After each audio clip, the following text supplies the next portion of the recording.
each moment was a very challenging moment. Whether I was in the field, I was in the secretariat, I was in some institutional post, I was in the paramilitary forces, I worked in CISF, I worked in NDRF, I worked in CRPF for close to 8 years. अप्रैल 25 अप्रैल 2015 को जब नेपाल में भूकंप आया 7.8 magnitude का, वो उसमें 10,000 से भी ज़्यादा लोग मारे गए और प्रधानमंत्री नरेंद्र मोदी जी ने तत्काल हम लोगों को निर्देशित किया कि एनडीआरएफ को नेपाल जाना चाहिए. Can you imagine that we were the first response force in the entire world to have arrived there, and within 6 hours we started working. We swung into action, and on the very first night, in fact, 7 live bodies को हम लोगों ने निकाला. मुझे याद है कि जब मैं वाराणसी गया तो एक नई उमंग के साथ गया, एक नए उत्साह के साथ गया और बदल दूंगा सब कुछ बदल दूंगा, समाज को बदल डालो, इस टाइप का एक जज्बा होता है. किरण बेदी जी हैं, केपीएस गिल थे, रिबेरो साहब थे, वो सब हमारे पुलिस विभाग के बहुत बड़े लीडर्स रहे हैं. अभी भी हम डंडे वाली पुलिस कह रहे हैं और अब हमारा ये नारा होना चाहिए कि ये डंडे की पुलिस नहीं है बल्कि डेटाज की पुलिस है. अगर महिलाएं 10 बजे रात के बाद अगर अकेले अपने ऑफिस से घर जा रही हैं और यदि वो उन्हें डर लगता है या उन्हें किसी भी प्रकार की सहायता की ज़रूरत है, वो कॉल कर सकती हैं 112 में और उनके पास तत्काल तरीके से गाड़ी आएगी और उन्हें घर तक पहुंचाएगी. हम पुलिस को सेवक के रूप में देखना चाहेंगे, न कि एक शासक के रूप में. देखिए, पुलिस को जिस प्रकार से प्रस्तुत किया जाता है फिल्मों में, वो गलत है. उन्हें एक जोकर की तरह किया जाता है, उन्हें ऐसे दिया जाता है कि हमेशा वो लेट ही पहुंच रहे हैं किसी भी घटनास्थल पे, पान खा रहे हैं, वर्दी पहनने का तरीका दूसरा है, कैप दूसरे तरीके से पहन रहे हैं. तो ये सब चीज़ें जो हैं वो पुलिस की तरफ से एक कॉमिक वे में दिखाया जाता है, जो गलत है. यस, मैं मानता हूँ कि पुलिस में करप्शन है, मैं मानता हूँ कि पुलिस में भ्रष्टाचार है, मैं ये भी मानता हूँ कि पुलिस उतनी एक्टिव और चुस्त दुरुस्त नहीं रहती है, लेकिन अब हो रही है. और मैं ये भी मानता हूँ कि पुलिस में 3rd डिग्री मेथड्स होते हैं, टॉर्चर्स होते हैं. इन सब चीज़ों से इनकार नहीं किया जा सकता, लेकिन बहुत कम ही ऐसी मूवी हैं, कम ही ऐसी फिल्में हैं जो पुलिस का एक वास्तविक चित्रण करती है.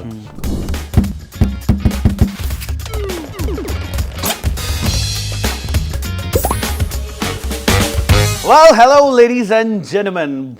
This is a brand new episode of What's Up Abir. Joining me today in conversation is Mr. O.P. Singh, the ex-DG of Uttar Pradesh Police. You have a lot of how do I say medals on your shoulder, and आज का conversation will be specifically focused on your book, which is Crime, Grime and Gumshoe, which is a fantastic caption और title for the book. मैं इस पे ज़रूर आऊँगा because मुझे लगता है ये बहुत interesting एक analogy है. But welcome to the show, welcome to the podcast. Thank you so much, Abir. How has been the life post retirement? How has been the life? Because once you give your services to the entire community, to the entire country, and it's a very tough job. I understand because day in day out, कुछ ना कुछ पूरे time phone में रहना. It's a 24-hour job, and just it's a drastic transition कि कल से नहीं है. And I guess you have mentioned this in your last chapter as well कि मुझे realize होता है कि oh, this is going to be my last day at the office. How is the life post that, and what do you have to say to that? Absolutely, you said it. Police is a very demanding profession, very demanding and very challenging profession. Ever since I joined the police 37 years back, I served in the police department for close to 37 years. And each moment was a very challenging moment. Whether I was in the field, I was in the secretariat, I was in some institutional post, I was in the paramilitary forces, I worked in CISF, I worked in NDRF, I worked in CRPF for close to 8 years. So all these assignments were very challenging. And what you said is correctly said, that you don't have the time to do anything other than your profession. And while you're in the state, you have to serve the people, you have to lead your force, you have to be always on the front to lead it from the front. And if you're not in the force, in the field posting, then you have to do something for the institutional welfare. You have to look after the masses, you have to look after the welfare of the people. You have very many unseen situations, challenging situations which you have to deal. I mean, you deal with some unanticipated moments. True. And that is something very challenging. That is why I have kept the caption of this book, crime, grime, and gumption. So, grime for all those people is a thick layer of dirt. So, is it very much like is it something which you have experienced inside the entire inside your entire career? Because a gumption for all those people is basically a strategy.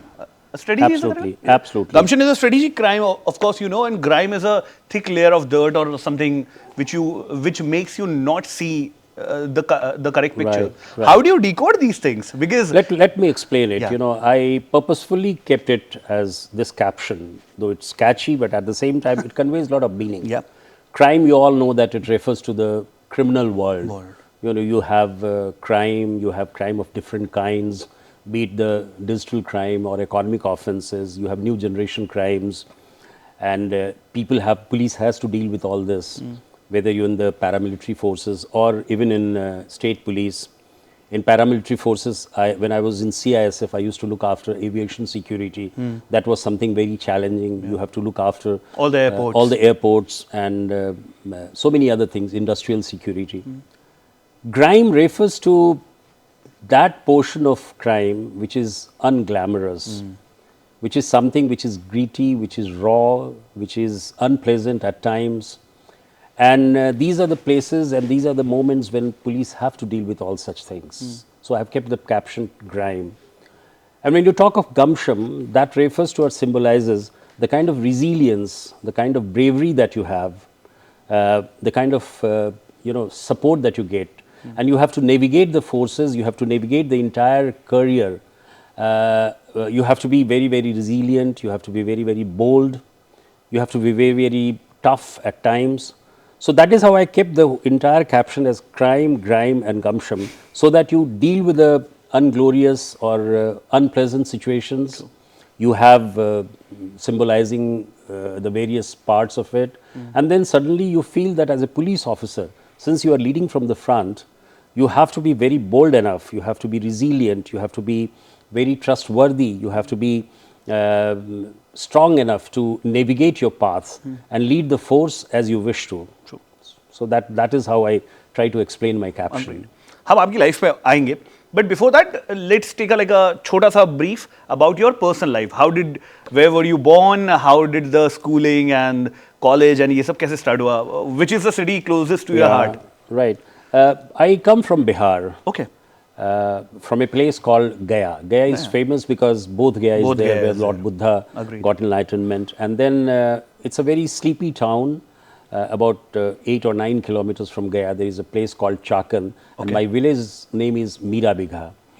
I was born in a way, I belong to that place, and I studied there in very many places. My father was a prosecutor. My father was, apart from being a barrister from London, he was a prosecutor, and he was getting shifted to very many places. He was in Chhapra, he was in Ranchi, he was in Gaya. Finally, he retired from Gaya. So I have my schooling at various places, and I used to study in small places. And I did my 10th class from Gaya July School. Then I shifted to Ranchi St. Xavier's. And I did my intermediate from St. Xavier's College, Ranchi. And then I moved to Allahabad University. I wanted to study in Delhi University in St. Stephen's, but as you know that at that time during the 70s, late 70s, JP movement was very, it was going on, and the schools and colleges were very disturbed. In fact, the sessions were not running late, and there was agitations by students. Jayaprakash Narayan himself was leading the agitation. It was mainly because of the corrupt practices of the then government, but it also got involved the academic world. So the vice chancellor were targeted, the academic world was targeted, and all that. So I could not get admission in St. Stephen's or couldn't get admission in Delhi University because my session was running late and I got my mark sheet very late. Though I did with distinction, but I couldn't get admission. So finally I decided to go to Allahabad University. But what a beautiful university. Yeah, it used to be called Oxford of the East. क्या legacy है? Legacy उसकी है और meant for civil services, And I was quite keen to join the civil services. So Allahabad proved to be a very, very Safe you know, option. safe option and very appropriate option. Yeah. So I shifted to Allahabad. I did my graduation from Allahabad University. And since I was keen to study in Delhi University, so I moved from Allahabad University, I moved to Delhi University. I did my post-graduation in political science from Delhi University. And I was in the topper rank, so I immediately got a lectureship. So I taught there in Deshbandhu College, Delhi University for about 1.5 years. Before IPS? Before getting into the IPS. And from there, my journey as a police officer begins. And you were you were preparing for IPS in Delhi? I was preparing for IAS. I was preparing for the civil services when I was teaching. Okay. So that was the साथ ही साथ situation. सब कुछ साथ ही चल रहा साथ था. How was the first day at the academy? Like how was the feeling? Was it a very tedious kind of a practice or study routine जैसा आज दिखता है या पहले थोड़ा? You know, physical activities has always been very challenging. It's demanding. So when I reached there, I found that the schedule is very tough. You have to get up in the morning. You have to go for PT. squad drill, PT, arms drill, so many things. You have to go for horse riding, rock climbing, and then apart from that, you have the classes to attend. So all mixed up, the physical as well as academic classes. So it was very tough. It was tough. I also, by the way, I also joined Special Protection Group, Prime Minister's Security. Okay. That's training was also equally tough. In fact, tougher than. But that is IPS. after. That was much after Much when after. I became a SP rank officer. Yeah. Wow. What was the first experience of holding a gun? Oh, you know, you could only see the gun before you join a force. You can Agreed. only see the See gun, the gun. either in the films or in real sense. True. But by holding the gun, you feel a different excitement altogether. And when you fire, Yeah. you feel as if you're firing at greater speed. So that was something very, and all kinds of weapons were being taught, you know, whether it's LMG or it's automatic weapons, or it is 303 rifles or pistols or revolvers, and being taught about explosives, being taught about hand grenades and all that. So a different kind of scenario is there, and you're going to be a tough police officer, so the training has to be tough. And the instructors were so well equipped, and they were so good. I mean, you couldn't have got a better one. So these instructors were equally good. And these are ex-policemen. These are They were drawn from different paramilitary forces. Some of them were from the National Police Academy, but most of them were from the CRPF or ITBP or BSF, all these places. They came on deputation. Then once you complete the training and then you move to the field. And the first, like the cadre was, you got the UP cadre. I got the UP cadre, yes. And then the life started. Then after the academy training, which was about for 12 months, 11 months to be more precise, then we had the army attachment. We had army attachment for about a month or so. Okay. And then finally we arrived in the State Police Academy. For UP, it was at Muradabad. Okay. So we have a police academy there at Muradabad. Okay. Earlier it used to be called UP Police Academy. Now it is called after Ambedkar Academy. Okay. So this was a very well equipped academy, State Police Academy. And I would tell you that there are very many institutions, training institutions in UP, but they are all graded. Some of the training institutions are meant for constables training, some of them are meant for sub-inspectors, but this particular police academy was meant for the gazetted officers. Okay. So the directly recruited deputy superintendent of police, they used to come, they still come there, they have their training for almost two years, 1.5, more than 2 years. And then they pass out and they go to the different They are attached to a police They are attached to station. police stations and then they go to the fields. Similarly, for IPS officers, whosoever gets that particular cadre, UP cadre, he comes to Muradabad, stays there for about 3 months. That is called induction training, or you call familiarization with the state. You come to know the very many acts and manuals of the state police, because earlier you were reading all national laws. Yeah. But you have the major and minor acts also. Yeah. So you are taught local laws there in police academies, and in all these police academies. And for those, fortunately, we didn't have anyone from outside. I mean, from UP was a very vast state. It was UP and UK both. Uttarakhand, Uttar At that Pradesh, time, same Uttarakhand tha. was there. Same Yes, it was undivided. Undivided. So we were for the entire state, Entire state. UK as well as UP. But for those people who go to different cadres where the language is different, for example, if I would have gone to a south state, then I would have been taught the language also. The local language is being taught. For example, Tamil or Telugu or Kannada. But in UP, we were taught Hindi. And then after 3 months of training at Police Academy, State Police Academy, then you are given the districts. And you remain in this district for 6 months as a trainee. So you're called ASP under training. And incidentally, I was also ASP under training at Muradabad. So after the academy's work was over, then I came to district where I worked under the SSP of Muradabad. That was for 6 months. And then after that, you are given a full-fledged charge of a district. As ASP. So that was the time when I went to Varanasi, and I was ASP Varanasi, and I was looking after one of the subdivisions, one of the circles, which was a very, very important circle. In fact, nowadays you have the entire district of Chandauli being carved out from that circle. I had 6 police stations under my jurisdiction. And all those police stations, all of them were rural police stations, and they were all far-flung. You know, the farthest police station was about 75 kilometers from Varanasi. That's too much. So that was, the most demanding period of my life as ASP, as circle officer. I used to work so many hours, I was living in Varanasi because my office was in Varanasi, in the police office, and I used to visit my police stations every now and then, almost daily. I have to visit the police stations, 6 police stations.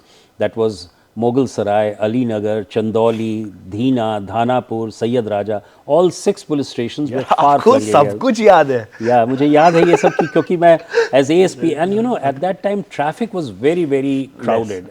Crowded? Crowded in the sense there was no bypass, there was no Agreed. No flyovers. national flyovers, nothing of that kind. Yeah. So it used to take a lot of time to reach Mughal Sarai, it used to take a lot of time to reach Sayyad Raja. और जाते थे रात भर हम लोग traveling में लग जाता था. So that was the time. Wow.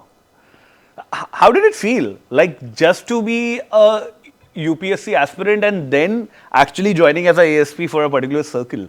What kind of a transition? How did it change you as a person? Look, I'll tell you one thing. When you get selected for a coveted post like services like IAS or IPS or forest services or Indian Foreign Service, you have a different zeal altogether. You're full of beans, you're full of enthusiasm. And that is the time when you have to work hard, and that is the time you feel like working hard.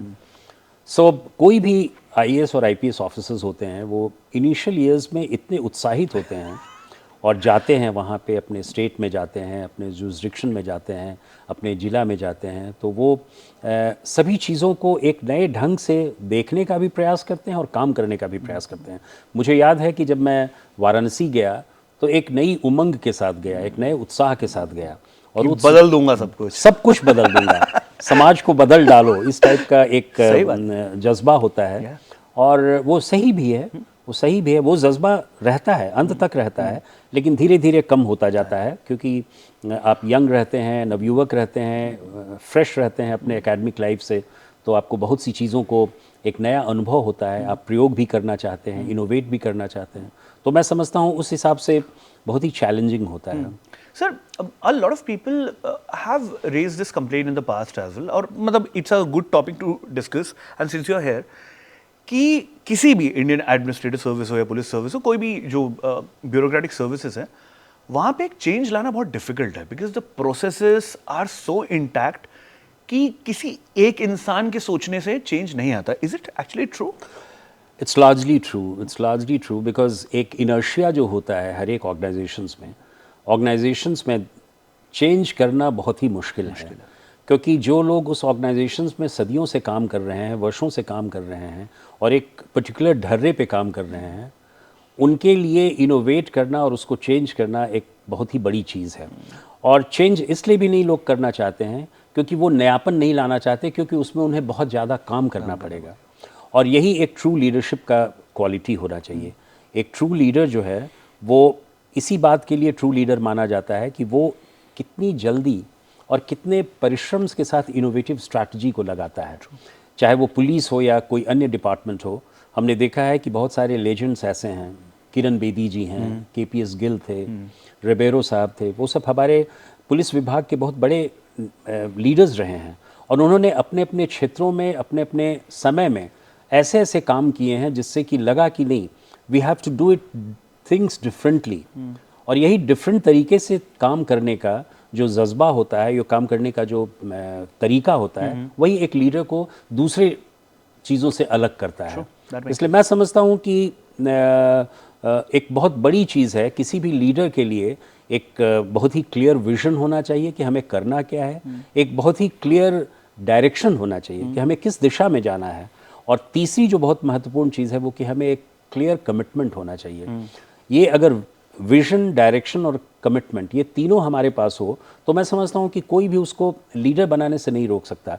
हम जो है leaders के actions को जो है वो बहुत हद तक स्क्रूटनाइज कर सकते हैं, कोई लीडर के एक्शन को कि ये एक्शन सही हुआ या गलत हुआ, लेकिन लीडर्स के क्वालिटीज़ को जो है उसको हम हमेशा बरकरार रखते हैं। इसीलिए we should develop the leadership qualities rather than leadership action. Qualities अगर हमारे होगा तो हम फेल भी करें, पास भी करें, तो हमारी क्वालिटीज़ हमेशा बरकरार रहेगी। इसीलिए हमने ये लीडरशिप क्वालिटीज़ को अपने शुरू से ही मैंने इसको डेवलप करने की कोशिश की। इसको कई लोगों से सीखा हमने, कई लोगों से जाना हमने, कई किताबों में पढ़ा हमने प्रैक्टिकल वे में इसको देखा। और जिन लीडर्स की मैं बात कर रहा हूँ, चाहे वो किरण बेदी जी हों या रिबेरो साहब हों या केपीएस गिल साहब हों, इन सबों के चीज़ों से बहुत कुछ सीखने का, और अपने लोकल लेवल पे भी। इसीलिए मैंने हमेशा, जब मैं डीजीपी यूपी था, तो मैं हमेशा ये इस बात को कहता था कि लीडर्स जो हैं वो केवल टॉप लेवल पे ही नहीं होते हैं, हर एक व्यक्ति लीडर अपने अपने क्षेत्र में है। एक हमारा हेड कांस्टेबल भी लीडर है अगर वो ग्रुप ऑफ पीपल के साथ काम कर रहा है। हमारा एसएचओ भी लीडर है, हमारे डिस्ट्रिक्ट सुपरिटेंडेंट ऑफ पुलिस भी लीडर हैं अपने डिस्ट्रिक्ट लेवल पे।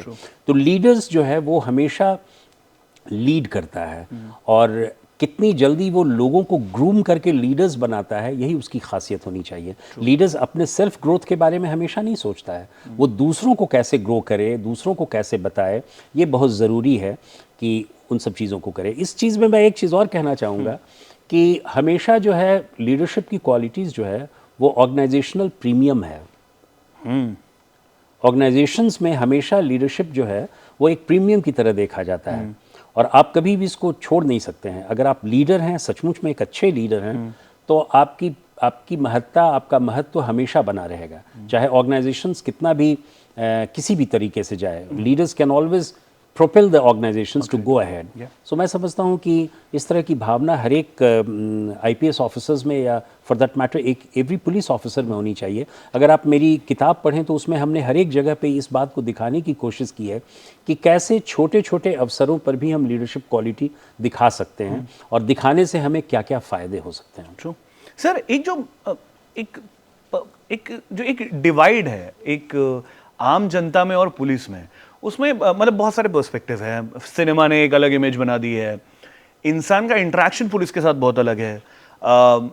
अमूमन एक सो कॉल्ड एक सोशल पर्सपेक्टिव ये है कि अगर आप पुलिस स्टेशन जाते हैं, हर कोई डरता है पुलिस स्टेशन जाने के लिए, कोई नहीं करता। How do we change that? Since we are talking about it, I know it's not a very short run thing. It's No, a very but long you asked run. a very fundamental question. I respect your question simply because it's a very complicated one. Actually, police हमारी जो भारतीय police है वो हमने colonial mindset के साथ शुरू किया। आप जानते हैं हम लोग अंग्रेज़ के गुलाम थे, और 1947 में जब हमारा देश आज़ाद हुआ तो हमने बहुत सी चीज़ों को चेंज नहीं किया, जो हमारे अब जाकर हमारी सरकार जो है वो आईपीएस और आईपीसी और सीआरपीसी और एविडेंस एक्ट को अब चेंज कर रही है, और वो भी बहुत रेडिकली चेंज नहीं हुआ है, लेकिन चलो कम से कम चेंज किया, उसका नामकरण अलग किया गया है। वही हमारी आईपीसी सीआरपीसी वही 1860 की ही बनी रही, और उसमें जो है कॉलोनियल माइंडसेट का एक धब्बा बना रहा। उसका सबसे बड़ा कारण ये था कि जब हमारी ब्रिटिश हुकूमत थी तो उस ब्रिटिश हुकूमत में पुलिस को यूज़ किया जाता था लोगों को टॉर्चर करने के लिए, इस बात के लिए कि आप देश के प्रति अपनी भक्ति न दिखाएं। ऑफ कोर्स क्राइम था, वह क्राइम के लिए भी किया जाता था, लेकिन बहुत बड़ा था कि कॉलोनियल पुलिस जो है वो बड़े सख्त तरीके से शासन करती थी, क्योंकि वो एक कॉलोनियल माइंडसेट था, एक कॉलोनियल पीरियड था। तो हम फ्रेंडली पुलिस की बात नहीं कर सकते थे, हम कभी डेमोक्रेटिक पुलिस की बात नहीं कर सकते थे।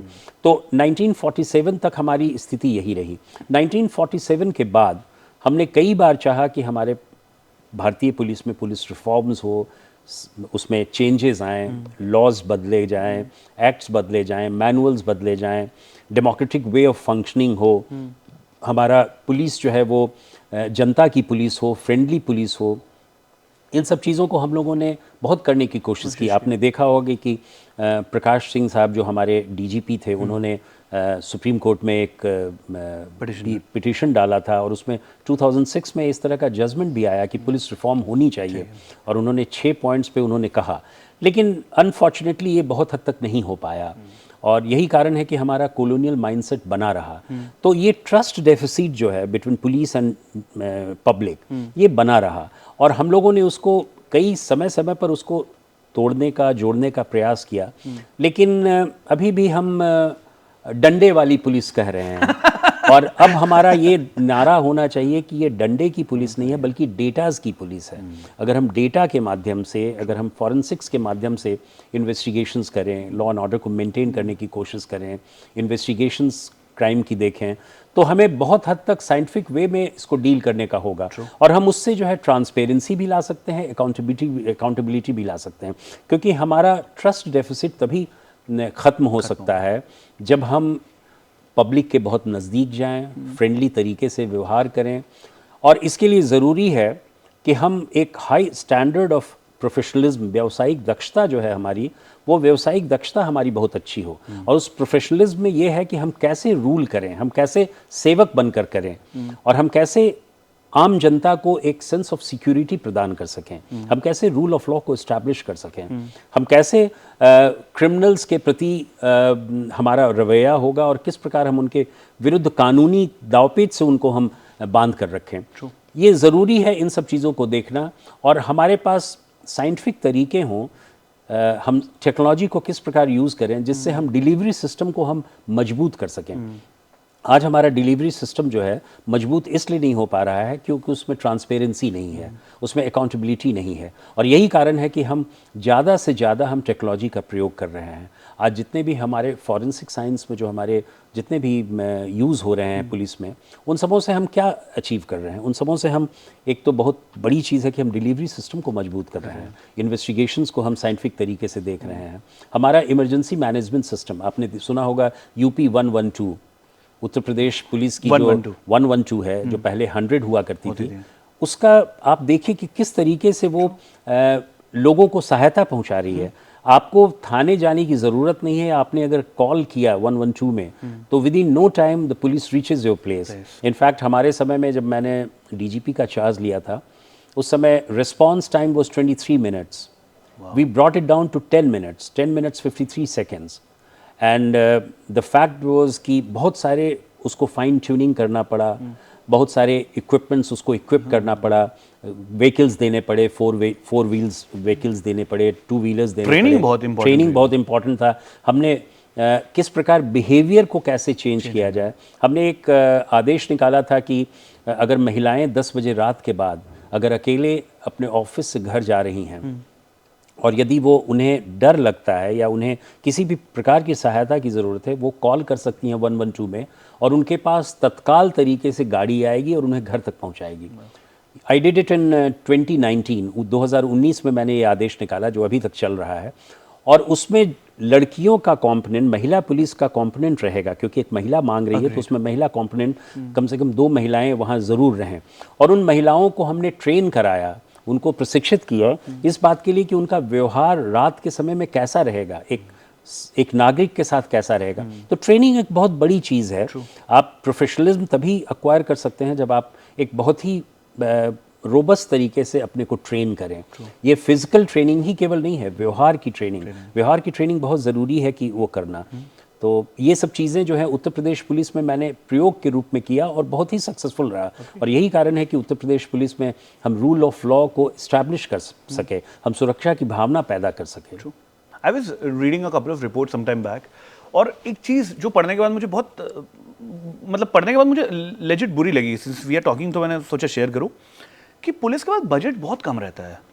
और ये रीज़न है कि बहुत सारे जो लोअर कैडर में लोग होंगे उनकी सैलरीज ज़्यादा नहीं है, प्लस एक इतना बड़ा पुलिस स्टेशन उसको फंक्शन करने के लिए जितना कॉस्ट है वो गवर्नमेंट से इन जनरल बहुत कम रहता है, पेट्रोल का खर्चा, जितने भी लॉजिस्टिक्स हैं। How do we bring in a reform there? Because अगर हम दूसरी कंट्री से कंपैरिजन करें वो बजट सिग्निफिकेंटली बहुत ज़्यादा है, हमारे यहाँ वो कम है। एंड मे बी शायद ये एक रीज़न हो सकता है, correct me if I am wrong, कि इस कारण से एक करप्शन या ब्राइब का एक एंगल भी कहीं ना कहीं पुलिस के साथ जोड़ा जाता है। Do you agree to that and how do I agree you very to large extent, and you are right in saying this, because I'm so happy that you know so much about police organizations and police functioning. ये बात सही है कि हमारे police कर्मियों को, सबसे पहले तो हमारे पुलिस कर्मियों का कोई टाइम नहीं है, वो 24 घंटे काम कर सकते हैं, 24/7 वो काम करते हैं। हमारा जब त्यौहार होता है तब उनकी ड्यूटी होती है, चाहे वो होली हो, दिवाली हो, बकरीद हो, मुहर्रम हो, ईद हो, कुछ भी हो, हम वो करते हैं। उनके पास कोई वक्त नहीं रहता है, ना अपने परिवार के लिए वक्त रहता है, ना अपने लिए वक्त रहता है। तो उनका एक तो टाइम निर्धारित नहीं है। हम लोगों ने कई बार प्रयास किए कि हम इन्हें 8 घंटे की ड्यूटी लें, 12 घंटे की ड्यूटी लें, लेकिन संभव नहीं हो पाया, क्योंकि एक तो पुलिस फोर्स ओवर स्ट्रेच्ड है और अंडर स्टाफ्ड है, संख्या बहुत कम है, और उसके कारण जो है उनकी संख्या कम होने के कारण हम उनको अफोर्ड नहीं कर सकते। तो ये उनके प्रोफेशनलिज्म पे बहुत प्रभाव पड़ता है। आप किसी व्यक्ति से कितना काम करा सकते हैं? 24 घंटे अगर कोई काम कर रहा है और त्यौहार के बारे में कोई चिंता नहीं है, बच्चों के बारे में कोई चिंता नहीं है, परिवार के बारे में नहीं सोच पाता है, तो नेचुरली उसके प्रोफेशनल कंडक्ट पे ये फ़र्क पड़ेगा। दूसरी जो सबसे बड़ी चीज़ है कि वो लोग बहुत अच्छे तरीके से एडिक्वेटली पेड नहीं है, उनको सैलरी बहुत अच्छी नहीं मिलती है, और उनके रहने की सुख सुविधा भी नहीं है। यदि कोई सिपाही की हम बात करें तो हमारा आरक्षी जो है वो बैरक्स में रहता है, बैरक्स में उतनी सुविधाएं नहीं रहती हैं, शौचालय की अब तो बहुत अच्छे हो गए हैं, अब बहुत अच्छे हो गए हैं, बट देन टू एक बहुत बड़ा मार्जिन अभी, लेकिन फिर भी अभी भी गैप जरूर है उसमें। प्लस एक काम करने का तरीका जो मैंने पहले कहा कि हमारा अभी भी एंटिक्वेटेड मेथड है काम करने का, और यही कारण है कि 3rd डिग्री मेथड हम लोग अभी भी बहुत सारे पुलिसकर्मी जो है करते हैं। फॉल्स इनकाउंटर्स होते हैं, इन्वेस्टिगेशंस में क्रिमिनल्स को पीट पाट कर मार कर ही हम उनसे उगलवाते हैं। तो ये सब चीज़ें, इस सबसे बड़ा कारण इसका यही है कि हमने ट्रेनिंग में साइंटिफिक तरीके नहीं अभी अपनाए हैं, फॉरेंसिक्स को हमने उतनी महत्ता नहीं दी है। तो इन सब चीज़ों का प्रभाव पड़ रहा है, और यही कारण है कि अब पूरे देश में उत्तर प्रदेश पुलिस हो, मध्य प्रदेश हो, तमिलनाडु हो, कर्नाटका हो, आंध्र प्रदेश हो, तेलंगाना हो, सभी जगहों पर पुलिस को एक नए दृष्टिकोण से देखा जा रहा है, और उन लोगों में एक नई क्षमता भी आई है और एक नई व्यावसायिक दक्षता भी आई है। और यही कारण है कि अब हम देखते हैं कि जो ट्रस्ट डेफिसिट जिसकी बात मैं पहले कर रहा था उसमें बहुत कमी आई है। अब जनता भी समझती है कि पुलिस के क्या क्या कमियां हैं और हम कर नहीं पा रहे हैं। एक तो इच्छा शक्ति की भी कमी है, और दूसरा कि हम करने के लिए चाहते भी हैं, क्योंकि हमें एक प्रजातांत्रिक वे से पुलिस को डील करना होगा। हम पुलिस को सेवक के रूप में देखना चाहेंगे, न कि एक शासक के रूप में। वाह, करेक्टली पुट। एक्चुअली मुझे लगता है कि अब धीरे धीरे चीज़ें थोड़ी चेंज हो रही है। मतलब I can see a silver lining कि अब इंसान अगर कभी कोई सिग्नल में भी पुलिस इंस्पेक्टर दिखते हैं या कांस्टेबल दिखते हैं, अब लोग उतना शायद नहीं डरते हैं जाके, तो भी ओपनली बोल देते हैं सर आप प्लीज़ हेल्प कर सकते हैं, और पुलिस के एंड से भी उतना ही रिस्पेक्ट के एक रिप्लाई मिलता है। आई एम श्योर कि बहुत सारे केसेस ऐसे हैं जहाँ ये नहीं होता होगा, स्पेशली देहात में बहुत ज़्यादा नहीं होता होगा, बट रूरल में आप थोड़ा बहुत चेंजेस देख सकते हैं। You have served as the leader of UP police. कोई यूपी के बारे में बताइए, मतलब इमेज तो बहुत अलग आती है कि यूपी में भाई साहब बहुत ज़्यादा क्राइम होता है। क्या ये रियलिटी जो सिनेमा में दिखाई जाती है वो रियलिटी है, और if yes how do you deal with that? मतलब managing this huge state, firstly जब आपने ज्वाइन किया था तब तो यूपी और उत्तराखंड दोनों एक स्टेट था, वो जोग्राफिकली बहुत बड़ा स्टेट है, इतने सारे लोगों को मैनेज करना, तब you were not the DG but then too it's a very big state, how do you manage, and specially जहाँ पे गैंग वॉर्स होते हैं, जहाँ पे क्राइम का रेट बहुत ज़्यादा है, अलग अलग टाइप के क्राइम है, हार्डकोर क्राइम्स हैं, how do you deal with that? Absolutely, you have asked very relevant question. In fact, 1983 में जब मैंने IPS ज्वाइन किया, उसके बाद 1984 में मेरी ट्रेनिंग हुई, 1985 में मैं उत्तर प्रदेश राज्य में आया, और 1986 में मेरी पोस्टिंग एज ASP वाराणसी हुई, और वहाँ से फिर मैं SP सिटी अलीगढ़ बन के गया। On my senior scale I became SP city Aligarh, और SP सिटी अलीगढ़ से मैं SP सिटी इलाहाबाद गया। उस समय प्रयागराज नहीं कहा जाता था, इलाहाबाद कहा जाता था। SP city Aligarh was a very very challenging job. Aligarh आप जानते हैं कि अलीगढ़ जहाँ एक तरफ अलीगढ़ मुस्लिम यूनिवर्सिटी के लिए फेमस है, वहीं पे अलीगढ़ में अभी अलीगढ़ बहुत ही कॉम्युनली बहुत ही सेंसिटिव डिस्ट्रिक्ट माना जाता है, अभी भी कॉम्युनली बहुत सेंसिटिव है। और दूसरी बात यह है कि वहाँ लैंड ग्रैबिंग की बहुत सारी इंसिडेंट्स होते थे, क्योंकि बहुत से एक संप्रदाय के लोग पाकिस्तान चले गए थे, उन्होंने अपनी ज़मीन वहीं छोड़ दी, उसको ग्रैब करने के लिए बहुत सारे लैंड शार्क्स थे जो करते थे। इसी प्रकार का एक वर्णन मैंने अपने किताब में भी किया है कि किस प्रकार मैंने एक दलित वर्ग के एक आदमी को, उसका लकड़ी का टाल था और उस टाल को वो लगभग 30 सालों से वो रखे हुए था, एज ए किराएदार वो था, और उसको वेकेट कराने के लिए, उसको इविक्ट कराने के लिए सिविल कोर्ट में मुकदमा चल रहा था, लेकिन किसी एक डॉक्टर ने उस ज़मीन को, उस टाल को ख़रीद लिया, और उसने कुछ असामाजिक तत्वों के सहयोग से, उनके सपोर्ट से उसको इविक्ट कराना चाहता था। और उसी वक्त मौके पर मैं पहुंच गया और मैंने उस 2 व्यक्तियों को वहां पकड़ा जो एक तत्कालीन मंत्री के रिश्तेदार थे, और उनको मैंने जेल भेजा, उनको मैंने थाने में कस्टडी में लिया। तो उसके बाद मेरा वहाँ से स्थानांतरण कर दिया गया, लेकिन लोगों का जोश ऐसा था कि लोगों ने कहा कि नो, ये एक बहुत ही ईमानदार व्यक्ति है, ईमानदार पुलिस ऑफिसर जिसने सख्त कदम और सही कदम उठाया है। और फिर बाद में सरकार ने मेरे ट्रांसफ़र को कैंसिल कर दिया। तो that was something which was really very very exciting and very unimaginative at that time. I am talking of 1987। 87 में भी मैं पॉलिटिकल इंटरफेरेंस का शिकार हुआ, और उस शिकार की वजह say that became turning point for my life, कि कैसे पॉलिटिक्स जो है वो इंटरफेयर करता है डे टू डे फंक्शनिंग में। उसके बाद मैं इलाहाबाद में आ गया, वहाँ SP सिटी के तौर पर मैंने 2 साल काम किया। वहाँ पे भी बहुत सारी चुनौतियाँ थी, बहुत सारे चैलेंजेस थे जिसको मीट आउट किया। मेरे ही समय में 1989 का कुंभ मेला हुआ था। मुझे नहीं मालूम था कि आने वाले समय में मैं SSP कुंभ मेला बनूंगा, या as state police chief, as DGP मैं कुंभ मेले को 2019 में देखूंगा। But that was also another challenge. उसके बाद मेरी पोस्टिंग अल्मोड़ा हो गई। अल्मोड़ा का भी मैंने जिक्र किया है इस किताब में, और अल्मोड़ा को मैंने किया, और उसके बाद फिर मैं गवर्नमेंट ऑफ इंडिया में डेपुटेशन पे चला गया। But when I came back to UP again in 1992, तो मुझे यूपी में तराई क्षेत्र में एक डिस्ट्रिक्ट है लखीमपुर खीरी। इनफैक्ट तराई जो है बहुत ही विस्तृत क्षेत्र है, पीलीभीत, बहराइच, लखीमपुर खीरी, नैनीताल, ये सब जितने भी डिस्ट्रिक्ट्स हैं, बॉर्डरिंग डिस्ट्रिक्ट्स, कुछ तो नेपाल से बॉर्डर करते हैं, और तराई के फुट हिल्स में, हिमालयाज़ के फुट हिल्स में थे। तो लखीमपुर खीरी एक बहुत ही बड़ा डिस्ट्रिक्ट था, पॉपुलेशन वाइज, एरिया वाइज तो डेफिनेटली बहुत बड़ा था।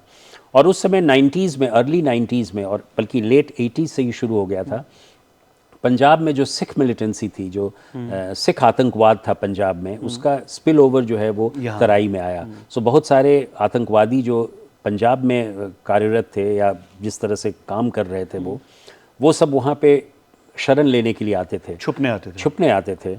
और that was the time when I got a posting in Lakhimpur Kheri as district SP। और उस समय मैं वहाँ करीब 1.5-2 साल वहाँ रहा, और हमने सिख मिलिटेंसी को ऑलमोस्ट क्रश करने का पूरा प्रयास किया, और हो भी गया। और उसमें बहुत सारे, एक पूरे चैप्टर मैंने उसमें डिवोट किया है कि किस प्रकार हमने आतंकवादियों से लोहा लिया, लोगों को कम्युनिटी इंगेजमेंट करके लोगों को के पास जा जाकर, क्योंकि सूचनाएं लेना जो है वो बहुत ही जरूरी डिफिकल्ट था भी और ज़रूरी भी था। कोई सूचना देने के लिए तैयार नहीं था, और राइटली सो, बिकॉज एक सामान्य नागरिक हो, चाहे वो सिख हो या हिंदू हो या कोई भी हो, उसके लिए बहुत ज़रूरी है कि वो दोनों, he is tossed between the to. वो उसे एक तरफ आतंकवादियों का खतरा है, दूसरी तरफ पुलिस का खतरा है। अगर वो सूचना देता है तो वहां से मार देते, और नहीं देता है तो पुलिस उसे टॉर्चर करती है। तो how to balance the act between the two, ये बहुत ही चैलेंजिंग प्रश्न था किसी भी पुलिस अधिकारी के लिए।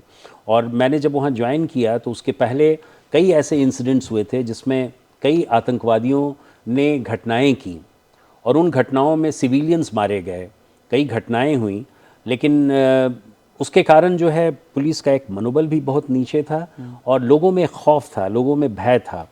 मुझे याद है कि पुलिस अधिकारी जो हैं अपने गाड़ियों के ऊपर नीली बत्तियां नहीं चला कर जाते थे, उन्हें डर था कि कहीं ये सॉफ्ट टारगेट ना हो जाए। और मैंने राइट फ्रॉम डे वन मैंने कहा कि नहीं, एसपी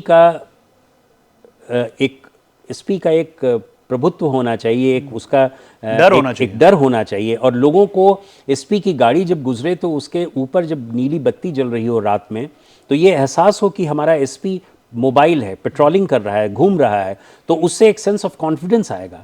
तो मैंने कहा कि नहीं, चाहे कुछ भी हो, let me be the target of the terrorist, but I must put the light on. और राइट फ्रॉम डे वन मैंने ये शुरू किया, और काफ़ी सफलताएं मिली, और उन सफलताओं में कुछ हमें असफलताएं भी मिली जिनका जिक्र मैंने किया है। और अंत में 1993 के अंत तक आतंकवाद का ऑलमोस्ट सफाया हो गया, और उसके बाद कोई ऐसी घटना नहीं हुई जिससे हम कह सकें कि वहाँ सिख मिलिटेंसी का कुछ असर हुआ। तो ये हमारे लिए एक बहुत बड़ी चीज़ है कि किस प्रकार जनपद के स्तर पर एक स्ट्रॉन्ग लीडरशिप क्वालिटी दिखाते हुए हम जो हैं किसी भी आतंकवाद का सामना कर सकते हैं। वहीं पे मुझे गैलेंट्री मेडल भी मिला, और मैंने देखा कि किस प्रकार हम टीम की भावना होनी चाहिए। एक बहुत बड़ी चीज़ है कि not only the professional acumen, but you need to have a good team work. जब तक टीम वर्क नहीं होगा तब तक आप नहीं कर सकते। और वो टीम वर्क के कारण जो है वो ट्रस्ट जो है with in the police organisations होता है। तो ये मैंने बहुत ही राइट फ्रॉम डे वन मैंने सीखा कि इस तरह की बातें करनी है। आई गेस जितने लोगों को इंसाइट्स चाहिए वो बुक्स तो उनको, ये वाली बुक तो उनको जरूर पढ़नी चाहिए, बिकॉज बहुत सारी इंसाइट्स है जो हम ऑब्वियसली इस कॉन्वर्सेशन में नहीं ले पाएंगे, वो तो उनको मिल ही जाएगा। सर, आप सिनेमा देखते हैं? मतलब लाइक जो बिल्कुल पुलिस के ऊपर जो सिनेमा बनता है। मैं बहुत सिनेमा देखता हूँ। अच्छा, like how do you think कितना सच दिखाया जाता है पुलिस के बारे में और कितना गलत दिखाया जाता है? देखिए, पुलिस को जिस प्रकार से प्रस्तुत किया जाता है फिल्मों में वो गलत है। उन्हें एक जोकर की तरह किया जाता है, उन्हें ऐसे दिया जाता है कि हमेशा वो लेट ही पहुंच रहे हैं किसी भी घटनास्थल पे, पान खा रहे हैं, वर्दी पहनने का तरीका दूसरा है, कैप दूसरे तरीके से पहन रहे हैं। तो ये सब चीज़ें जो हैं वो पुलिस की तरफ से एक कॉमिक वे में दिखाया जाता है, जो गलत है। ये पुलिस की कार्य पद्धति जो है वो इस तरह की नहीं है। यस, मैं मानता हूँ कि पुलिस में करप्शन है, मैं मानता हूँ कि पुलिस में भ्रष्टाचार है, मैं ये भी मानता हूँ कि पुलिस उतनी एक्टिव और चुस्त दुरुस्त नहीं रहती है, लेकिन अब हो रही है। और मैं ये भी मानता हूँ कि पुलिस में थर्ड डिग्री मेथड्स होते हैं, टॉर्चर्स होते हैं, इन सब चीज़ों से इनकार नहीं किया जा सकता। लेकिन बहुत कम ही ऐसी मूवी हैं, कम ही ऐसी फिल्में हैं जो पुलिस का एक वास्तविक चित्रण करती है। मुझे याद है जब मैं नई पुलिस में भर्ती हुआ था, आईपीएस बना था, उस समय अर्ध सत्य एक मूवी थी। 1983 की मैं बात कर रहा हूँ, 83-84 उस समय की बात है। और मैंने इसको पुलिस ट्रेनिंग के दौरान देखा था, और इसका इम्पैक्ट मेरे मस्तिष्क पे बहुत पड़ा। मैंने देखा कि किस प्रकार सिद्धांत के तौर पे एक पुलिस ऑफिसर जो है वो सिस्टम से लड़ रहा है, और सिस्टम से लड़ के वो होना चाह रहा है। तो कई ऐसी चुनौतियाँ आती हैं, आप सोचते हैं कि हमें सिस्टम से लड़ना है, और कई लोग हार जाते हैं, वो अलग हो जाते हैं, कई लोग आगे तक बढ़ते हैं। Is it very difficult to be honest? It's very difficult. It's very, very difficult. And that is why I say that those who have money, if they are honest, they are not so good as those who do not have the money. गरीब आदमी अगर कोई ईमानदार है तो उसको hats off to that man. अमीर के पास तो सब कुछ है, और वो लेकिन लेकिन एक चीज़ मैं बता दूं, ईमानदारी एक ऐसी चीज़ है जो आप कोई ऑब्लाइजिंग फैक्टर नहीं है। आप ईमानदार बन के आपने समाज की कोई सेवा नहीं की है, ये आपके ये नॉर्म होना चाहिए। ये नॉर्म होना चाहिए, आपके व्यक्तित्व का एक अंग होना चाहिए कि आप ईमानदार हैं। तो कोई आप ऑब्लिगेशन नहीं कर रहे हैं समाज के प्रति कि मैं ईमानदार हूँ। बहुत से लोगों में ईमानदार हैं, लेकिन उनमें इस प्रकार की भावना है कि मैं ईमानदार हूँ इसलिए मैं दूसरों से और ऊंचा हूँ। ऐसा नहीं है। You are suppose to be honest, you are suppose to be law abiding citizen, you are suppose to be a tax paying citizen, so that should be the norm. That makes sense. That makes sense. How is the politics and police related? You know, it's a very, very vital and fundamental question. हम लोग हमेशा police के interference, politics की, political interference की बात करते हैं।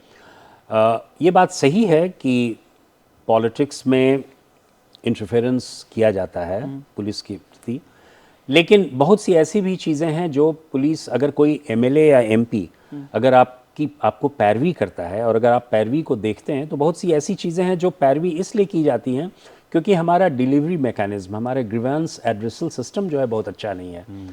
लोग पब्लिक से नहीं मिलते हैं, उनकी बातों को ठीक से नहीं सुनते हैं, कार्य जो है बहुत ही टाइम बाउंड फैशन में नहीं होता है, महीनों लग जाते हैं, उसकी प्रगति को बताया नहीं जाता है। तो लिहाजा पब्लिक रिप्रेजेंटेटिव, चाहे वो एमएलए हो या एमपी हो, उनका ये अधिकार और कर्तव्य बनता है कि वो एसपी से पूछें और ये बोलें कि साहब इस चीज़ को देखने की ज़रूरत है।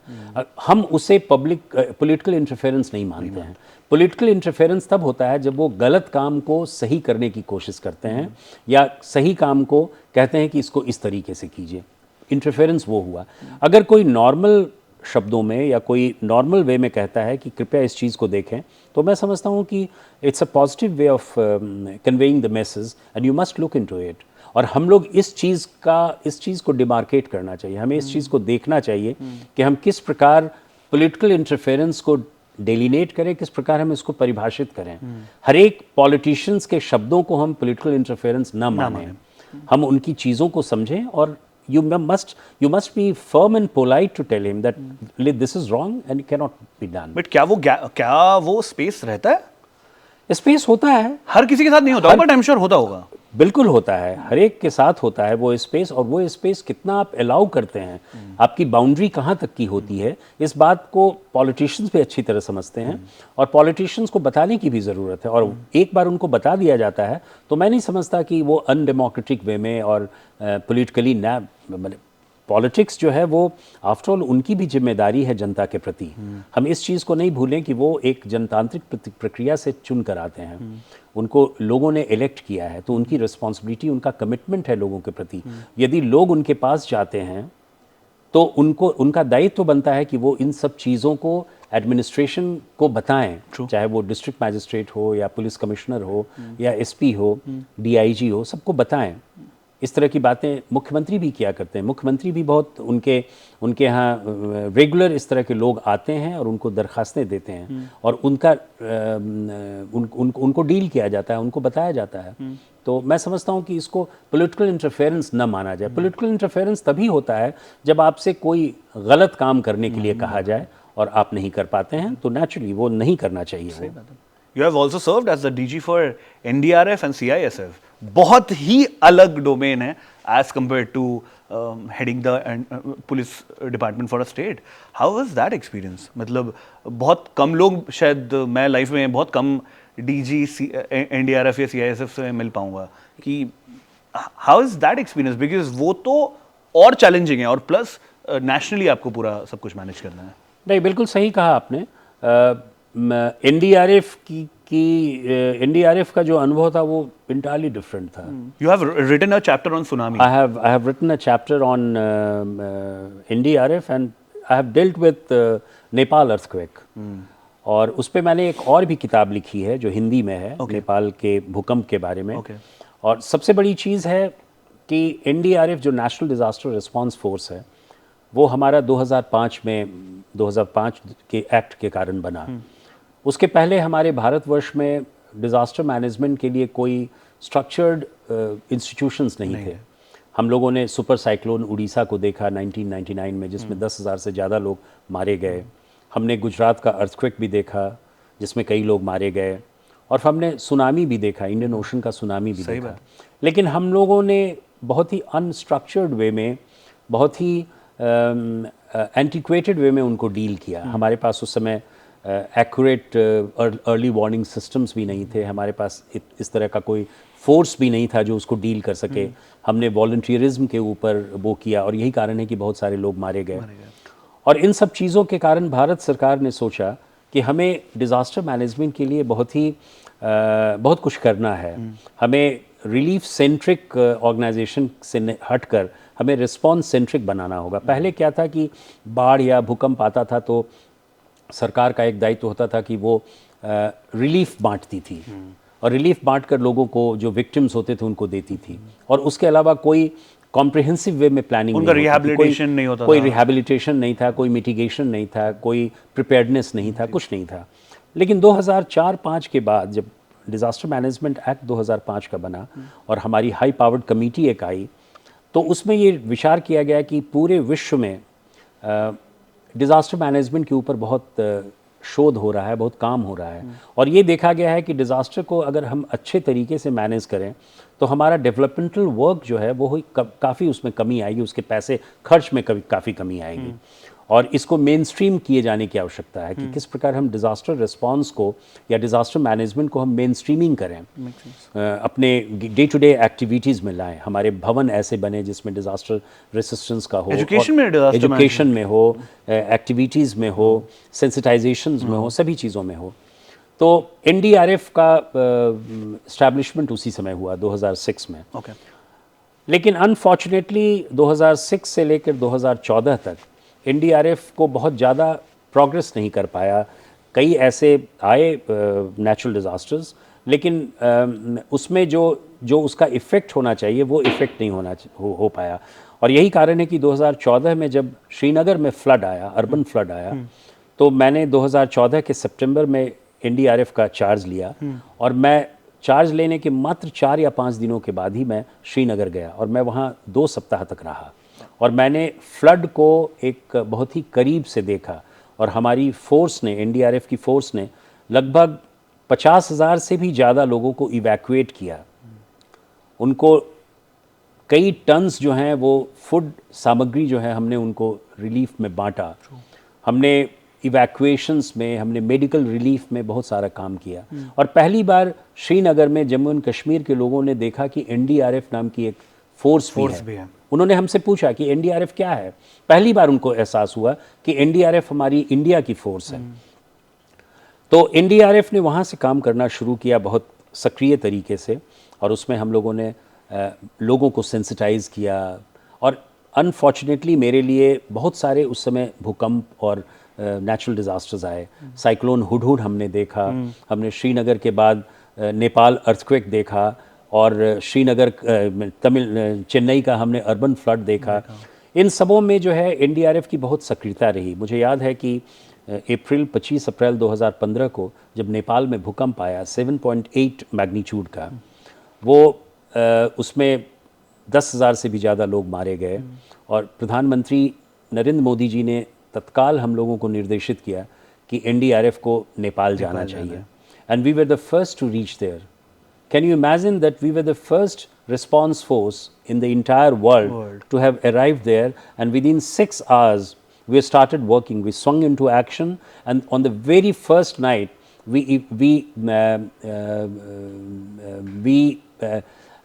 in fact 7 live bodies को हम लोगों ने निकाला पहली रात में। That was, we were fanned out to different parts of Nepal, Kathmandu valley, और उन सभी जगहों पर हमारी 7 टीम्स जो थी वो काम किया उन्होंने। और अर्थक्वेक में जो मैसिव डिस्ट्रक्शन हुआ था, उस डिस्ट्रक्शन के चलते उसका पूरा विवरण हमने इस किताब में किया है कि किस प्रकार हमने बिना किसी सोच कर और हमने वो किया। हमारे दिन रात हमारे जवान लगे रहे। एक चीज़ जो मैं बता दूं, how NDRF is different from policing work. दो NDRF comprises of people from paramilitary forces, उसमें CISF, CRPF, BSF, ITBP, SSB, सभी लोगों के जवान रहते हैं। लेकिन जहां हम पुलिस में यूनिटी ऑफ कमांड की बात करते हैं, हमारा कमांड जो है बहुत ही इंपॉर्टेंट होता है। एक सिपाही जो है हेड कांस्टेबल के अंडर हो, हेड कांस्टेबल जो है एसएचओ के अंडर है, एसएचओ जो है वो सर्किल ऑफिसर है, एएसपी के अंडर है, फिर डिस्ट्रिक्ट सुपरिटेंडेंट ऑफ पुलिस है, डीआईजी है, आईजी है। सो एक यूनिटी ऑफ कमांड है। एनडीआरएफ में हमारा यूनिटी ऑफ कमांड की जगह यूनिटी ऑफ एफर्ट्स रहता है। हम एफर्ट्स को किस प्रकार यूनाइट करें, और यही कारण है कि एग्रीगेशन हो, उसमें एफर्ट्स को एग्रीगेट किया जाता है। वहाँ पे रैंक्स मैटर नहीं करता। वहाँ I was leading the force, I was leading from the front in case of Srinagar urban flood. I was leading the same way I was leading in Kathmandu in Nepal earthquake, and the same way I was leading as an aggregator of efforts in Chennai. So humanitarian assistance में humanitarian जब हम काम करते हैं तो उसमें efforts जो है वो aggregate किस प्रकार हो और किस प्रकार हम इस एग्रीगेटेड एफर्ट्स को चैनलाइज करके हम towards the larger goal, towards the greater goal हम काम करते हैं। ये हमारी खूबसूरती है जो एनडीआरएफ को पैरामिलिट्री फोर्सेस से या नॉर्मल पुलिस से अलग करती है। बट क्या वो आप यू एज अ लीडर की खासियत थी या एनडीआरएफ एज अ नहीं, एनडीआरएफ का एक चार्टर है। NDRF is always on the wheels, और एनडीआरएफ का रिस्पांस टाइम जो है वो 20 मिनट्स का है। कहीं पे भी अगर हम लोकल वे में जाएं तो हम 20 मिनट्स में पहुंच सकते हैं। हालांकि हमको बाहर जाने के लिए हमारे एनडीआरएफ की कई बटालियंस हैं पूरे देश में, और हम एयरबॉर्न हो जाते हैं, हम किसी भी तरीके से जाते हैं।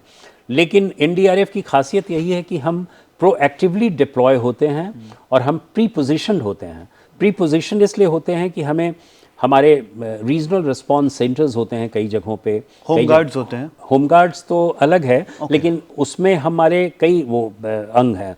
और उसमें एक टीम में करीब 45 लोग रहते हैं, और उन टीम्स में हमारे इंजीनियर्स होते हैं, हमारे मेडिकल डॉक्टर्स होते हैं, हमारे एक्सपर्ट्स होते हैं जो collapse structure search and rescue में काम करते हैं, हमारे डाइवर्स होते हैं जो डीप डाइविंग करते हैं फ्लडेड एरियाज़ में जिनको काम रहता है। तो एक बहुत ही कॉम्प्रिहेंसिव, एक बहुत ही होमोजीनियस यूनिट रहता है, और इसको हमेशा बढ़ाया जा रहा है। आपने भी सुना होगा कि टनल ऑपरेशंस में उत्तराखंड में हम लोगों ने किस प्रकार काम किया। उसके अलावा साइक्लोन्स हो, चाहे वो अर्थक्वेक्स हो, फ्लड्स हों, तो इन सबों में एनडीआरएफ ने एक प्रीमियर ऑर्गेनाइजेशन के रूप में, एक स्टैंड अलोन, एक बहुत ही स्पेशलाइज्ड रिस्पांस फोर्स की तरह काम किया है, जो पूरे विश्व में, इनफैक्ट नेपाल अर्थक्वेक के समय में हम लोगों ने इसका ग्लोबल रिकॉग्निशन पाया। इसको यूनाइटेड नेशंस ने भी इसकी प्रशंसा की, और यूनाइटेड नेशंस ने ये महसूस किया कि एनडीआरएफ जो है बहुत ही सशक्त, एक रोबस्ट ऑर्गेनाइजेशन है। और कई देशों ने, बांग्लादेश और फॉर एग्जांपल कई देशों ने इस प्रकार की इच्छा जाहिर की कि हमें भी एनडीआरएफ की तरह अपने अपने देशों में एनडीआरएफ की तरह हमें एक स्पेशलाइज्ड विंग बनाना चाहिए। तो मैं समझता हूं कि एनडीआरएफ एक बहुत ही ग्रेट सर्विस, बहुत ही एक अच्छे तरीके से सेवा कर रही है। और पिछले कुछ वर्षों में जैसे जैसे हमारा क्लाइमेट चेंज हो रहा है, ग्लोबल वार्मिंग हो रही है, इन एंटिसिपेटेड नहीं है, लेकिन कई नेचुरल डिज़ास्टर्स हो रहे हैं, डिज़ास्टर्स की संख्या बढ़ रही है, उसमें मैं समझता हूँ कि आने वाले समय में एनडीआरएफ को और भी प्रोफेशनली कॉम्पिटेंट होना पड़ेगा, और भी हमें मजबूत होना पड़ेगा, और इसकी इम्पोर्टेंस जो है वो बढ़ती जाएगी। उसके बाद मैंने सीआईएसएफ में भी काम किया। सीआईएसएफ आपको मैं बता दूं कि एक बहुत ही स्पेशलाइज्ड विंग है जो इंडस्ट्रियल सिक्योरिटी में काम करती है।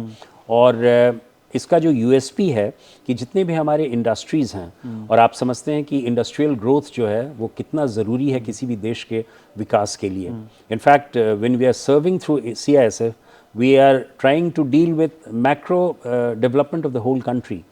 तो कंट्री में हमारे जितने भी इंडस्ट्रियल यूनिट्स हैं, चाहे वो पब्लिक सेक्टर अंडरटेकिंग्स हो और कुछ प्राइवेट अंडरटेकिंग हो, और जितने भी हमारे क्रिटिकल इंफ्रास्ट्रक्चर के लोग जगह हैं, जैसे स्पेस है, न्यूक्लियर एनर्जी है, मेट्रो स्टेशंस हैं, एयरपोर्ट्स हैं, इन सब, इसरो है, इन सबों में हम डिप्लॉयमेंट है। और हम क्रिटिकल इंफ्रास्ट्रक्चर्स जो भी हमारा वाइटल इंस्टॉलेशंस हैं, उन सबों को हम प्रोटेक्ट करते हैं, उनको हम गार्ड करते हैं। ये बहुत बड़ी चीज़ है। और उसी के तर्ज पर, उत्तर प्रदेश पुलिस में भी हमने रिकमेंड किया था, जो कि वहाँ की सरकार ने उसको बनाया, जो कि वहाँ पे भी एक स्टेट इंडस्ट्रियल सिक्योरिटी फोर्स बना है, जिसकी जो सुरक्षा कर रही है। अभी इनफैक्ट अयोध्या में जो रामलला का जो मंदिर भगवान का जो बना है, उसमें भी वही एसएसएफ जो है वो प्रोटेक्ट करने जा रही है।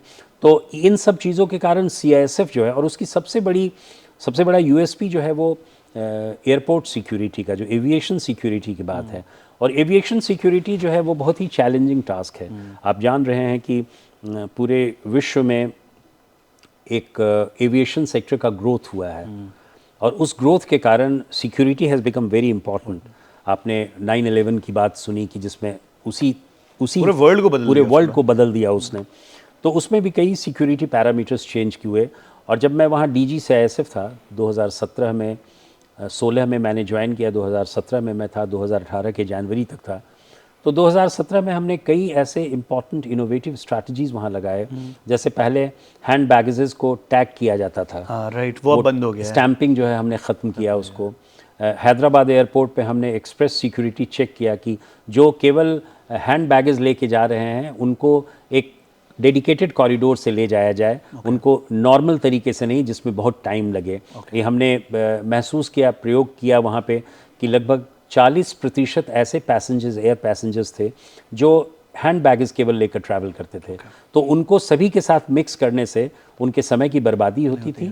और सिक्योरिटी प्रोसीजर्स को हम जितना ज़्यादा सिंप्लीफाई करें और जितना ज़्यादा सीमलेस बनाएं, जितना ज़्यादा उसको त्वरित गति से करें, तो वो न केवल एयरपोर्ट सिक्योरिटी के लिए अच्छा है बल्कि एयरलाइंस के लिए भी अच्छा है, और एक सीमलेस पैसेंजर्स फील भी हो। और यही कारण है कि 2017 में सीआईएसएफ को एयरपोर्ट सिक्योरिटी में बहुत अच्छे रिवॉर्ड्स मिले। और हम लोगों ने देखा कि कई ऐसे वर्ल्ड के एयरपोर्ट्स हैं जहां उनसे एएसक्यू के पैरामीटर्स में हम मच बेटर थे। तो हमें वो मिला। उसके साथ ही साथ हमें बॉम्बे के एयरपोर्ट को भी हमें पिकॉक अवार्ड मिला, जो वहाँ की सिमलेस एक्सपीरियंस जो है उसके कारण हुआ। तो कई ऐसे अवार्ड्स मिले। उसका सिर्फ कारण यही था कि सीआईएसएफ की एक ब्रांडिंग हुई और सीआईएसएफ में कई ऐसी चीज़ें की गई। और सबसे बड़ी चीज़ थी कि सीआईएसएफ के जो हमारा सीआईएसएफ के जवान और ऑफिसर्स थे वो बहुत ही टेक savvy हैं। वो उन्होंने टेक्नोलॉजी में बहुत ध्यान दिया है। लॉस्ट एंड फाउंड का हम जिक्र करेंगे, जो हमने एयरपोर्ट्स पे जो देखा है उसको हमने टोटली डिजिटल वे में किया कि किस प्रकार हम उसको रिट्रीव करते हैं अगर कोई सामान आपका खो जाता है। तो इन सब चीज़ों के कारण हमने मेथोडोलॉजी में हमने बहुत प्रयास किया। और सीआईएसएफ आज एक one of the premier organisations के रूप में उभरा है। और उसके बाद ही मैं फिर उत्तर प्रदेश पुलिस में आया। Back to pavilion, yes. Now three very quick questions. Which is the best day of your, like, आज तक इतने लॉन्ग करियर में, which is one day you think यार, like, I nailed it, I literally love that day in and out? Maybe the most challenging, maybe not that challenging, but it made you, it gave you that kind of satisfaction कि wow. Yeah, true. You know, 31 जनवरी 2020 को मैं retire हो रहा था। Okay. और 30 जनवरी को एक घटना हुई उत्तर प्रदेश में, फर्रुखाबाद के जनपद में, जो मेरे लिए हमेशा मुझे याद रहेगा। और इसको मैं यहाँ आपको इसलिए सुनाना चाहता हूँ कि जैसे आपने पूछा कि कौन सा एक मोस्ट चैलेंजिंग मोमेंट रहा। वैसे तो चैलेंजिंग मोमेंट्स कई रहे, रोज़ रहे 37 साल के नौकरी में। लेकिन वो इसलिए चैलेंजिंग रहा क्योंकि आप अनुमान लगा सकते हैं कि कोई व्यक्ति दूसरे दिन रिटायर कर रहा है। 30 जनवरी को मेरी क्या स्थिति, मन स्थिति होगी, आप सहजा अनुमान लगा सकते हैं। 31 जनवरी को जो सुबह फेयरवेल परेड हो जिसका, और शाम को मुख्यमंत्री के द्वारा उसको चाय पे बुलाया जाए और उसके बाद हैंड ओवर किया जाए। 30 जनवरी की शाम को फर्रुखाबाद के एक गांव में एक व्यक्ति ने 21 या 22 बच्चों को बंधक बना लिया। वो व्यक्ति जो था वो बेल पर छूटा था, वो एक क्राइम का कॉन्विक्ट था। और उसने जो है अपनी पत्नी की मदद से उसने 21 बच्चों को अपने घर पर बर्थडे की पार्टी के बहाने उसने बुलाया। और करीब दो सवा दो बजे के लगभग। और जब 5 सवा 5 तक बच्चे नहीं वापस गए तो बच्चों के पेरेंट्स थे वो उसके घर के आसपास आए और तब उसने घर के अंदर से फायरिंग शुरू कर दिया।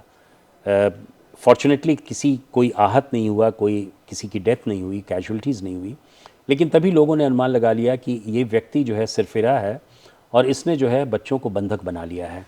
और धीरे धीरे फिर डिस्ट्रिक्ट एडमिनिस्ट्रेशन को, डीएम को, एसएसपी को, सबको मालूम हुआ और वो लोग वहाँ मौके पर पहुँचे। वहाँ के स्थानीय एमएलए भी मौके पे पहुँचे और लगभग 7 बजे ये पूरे टेलीविज़न पे फ्लैश होने लगा कि फ़र्रुखाबाद में इस प्रकार की घटना हुई है जिसमें बंधक बना लिया गया है और 21 बच्चे जो हैं वो घर के बेसमेंट में बंधक बनाए हुए हैं। ये न्यूज़ चैनल से मुझे पता चला। आप अनुमान लगा सकते हैं कि जो व्यक्ति, जो स्टेट पुलिस चीफ जो है वो दूसरे दिन रिटायर कर रहा है, क्या उसके मन में किस प्रकार की प्रतिक्रिया होगी। और मैंने तत्काल मुख्यमंत्री को भी सूचित किया और मैंने अपने ऑपरेशंस को शुरू किया। मैंने एनएसजी के डीजी को रिक्वेस्ट किया कि मुझे कमांडोज़ दिए जाएं रूम इंटरवेंशन के लिए, लेकिन उन्होंने कहा कि वहाँ पे कोई एयर स्ट्रिप नहीं है जिससे यहाँ से दिल्ली से फोर्स को जाने में काफ़ी समय लगेगा, 6, 7, 8 घंटे लग सकते हैं। मैंने फिर अपने एटीएस को एक्टिवेट किया, अपने क्यूआरटी को एक्टिवेट किया और आईजी कानपुर रेंज को हमने कहा कि you go immediately and take over the operation. And that was the very defining moment of my life. मुझे अभी भी याद है कि उत्तर प्रदेश के मुख्यमंत्री जी ने मुझसे ये कहा कि कल आप रिटायर हो रहे हैं, या तो आप हीरो बनकर निकलेंगे या आप ज़ीरो बनकर निकलेंगे। यदि किसी भी बच्चे को कुछ हुआ, अगर कोई कैजुअल्टीज़ हुई, तो हम लोग, no matter how successful we are in our operations, the scar will always be there. So you have to ensure that it remains a incident free operation और हम किसी भी तरीके से बच्चों को लूज़ नहीं कर सके, बच्चों को हम निकाल सकें। And that was a big challenge for me and I started orchestrating the entire operations from Lucknow. और मैं डायरेक्शन देने लगा और हमारे brave IPS officer Mohit Agrawal और वहाँ के एसपी डॉक्टर मिश्रा और जितने भी वो लोग थे, उन लोगों ने, जवानों ने, एटीएस ने, क्यूआरटी ने, और अंत में हम लोगों ने रात के समय में उसको रूम धावा बोला और उसको बहुत ही प्रोफेशनल तरीके से इस ऑपरेशन को अंजाम दिया, जिसमें वो व्यक्ति जो है वो मारा गया और सारे बच्चे जो हैं सकुशल छुड़ा लिए गए। फिर that was something which was really really very very challenging. और दूसरे दिन हमें लगा कि आज मेरी विदाई इस फोर्स से हो रही है। I really deserve to get such recognition, because हम लोगों ने उत्तर प्रदेश पुलिस को इस मुकाम पे पहुंचा दिया जहां हमारी व्यावसायिक दक्षता, हमारा प्रोफेशनलिज्म जो है इस प्रकार का उभर कर सामने आया कि हम 21 बच्चों को बचाने में ही न केवल कामयाब रहे, बल्कि हमने उस बंधक बनाने वाले क्रिमिनल को भी न्यूट्रलाइज किया और इस पूरे ऑपरेशंस को हमने बहुत अच्छे ढंग से संपादित किया। That was something very very very challenging and very proud moment for me. How was the farewell after that? Oh, it was excellent. I mean, शाम को चाय में माननीय मुख्यमंत्री जी वहाँ आए, उन्होंने उसकी प्रशंसा की और कई लोगों ने इस बात को लिखा और मुझे बहुत अच्छा लगा। मुझे गौरवान्वित महसूस हुआ कि मैं इस पुलिस फोर्स का एक मुखिया रहा हूँ, जिसको मैंने लीड किया, मैंने मोटिवेट किया, मैंने डायरेक्शन दिया, मैंने चैनलाइज किया और मैंने गैल्वनाइज किया। और यही कारण है कि उत्तर प्रदेश पुलिस ने एक अच्छे गुड अकाउंट को दिया। Did it make you emotional? I was feeling a bit emotional, जो कि हर एक पुलिस ऑफिसर या किसी भी सिविल सर्वेंट के साथ होता है। But I was happy also that you know I have come out unblemished and I have done my job in a very befitting way. That was something, a proud moment for me. Makes sense, makes sense. My last question to you is, बहुत सारे अभी young kids आपको देख रहे होंगे जो कि civil servant बनना चाहते हैं. What is your message or your advice to all those people? Because it's a tough study, it's a tough job. मतलब पहले तो studies निकालना ही एक अपने आप में challenge है और उसके बाद training अलग और उसके बाद वो नौकरी या सेवा वो एक अलग zone है. What is your message or advice to all those people? You know, I would like to tell one thing to my youngsters, that you know, younger generations जो आज का है वो बहुत ही smart है, बहुत ही intelligent है, tech savvy है, जो हमारे समय में नहीं होता था। हमारे समय में अपॉर्चुनिटीज़ भी कम थी, टेक्नोलॉजी उतना नहीं था और उसके कारण हमारे पास बहुत सारे विंडोज़ नहीं खुले हुए थे। आज के बच्चे जो हैं वो स्मार्ट हैं, They are much more aware of the happenings of the world. They are into the social media. They know how to read and write so well. They have been they are aware of everything. तो इनके preparation करने का जो तरीका होगा वो much more scientific होगा, much more objective oriented होगा. तो मैं यही कहूँगा कि अपने पैशन को डाई नहीं करना है, अपने पैशन को बरकरार रखना है. The fire that is burning in you that must keep burning. और सबसे बड़ी चीज़ है जो उस समय भी हमारे समय में भी थी, जो अभी भी है, कि हार्ड लेबर का कोई सब्स्टिट्यूट नहीं है. आपकी मेहनत का कोई सब्स्टिट्यूट नहीं है. कोई शॉर्टकट मेथड नहीं है दुनिया में और लाइफ में. Life requires that you be a learner all the time. Learn, unlearn and relearn, that is the motto of the life. तो आपको बस सीखते जाना है और काम करते जाना है. और वो पैशनेट तरीके से, कमिटेड तरीके से अगर कुछ करेंगे तो ज़रूर आपको सफलता मिलेगी. Civil services, IITs, IIMs, they are all, they require your passion, they require your commitment, they require your hard work. And I'm sure कि जो जिस तरह का माहौल अभी है कि हमारे बच्चे सब तरीके से सीखना चाहते हैं, सब तरीके से वो सीखते हैं, तो मैं समझता हूँ कि उनके लिए बहुत ज़रूरी है इस बात को ध्यान में रखना कि हम लर्नर हैं ऑल द टाइम. और यदि इस मंत्र को वो रखेंगे तो they will come out successfully. Wow, that's a dose of motivation, I guess, that we all needed. Thank you very much, Mr. O.P. Singh, Thank you for so much. joining me in this conversation. Thank you so much. It was wonderful to have interacted with you. Same here, sir. Feelings are mutual. This is a brand new book, Crime, Grind and Gumption by Mr. O.P. Singh. And to know more about his life and to know more about the stories behind all those medals, you should read this book. Thank you very much. Thank you so much. Thank you.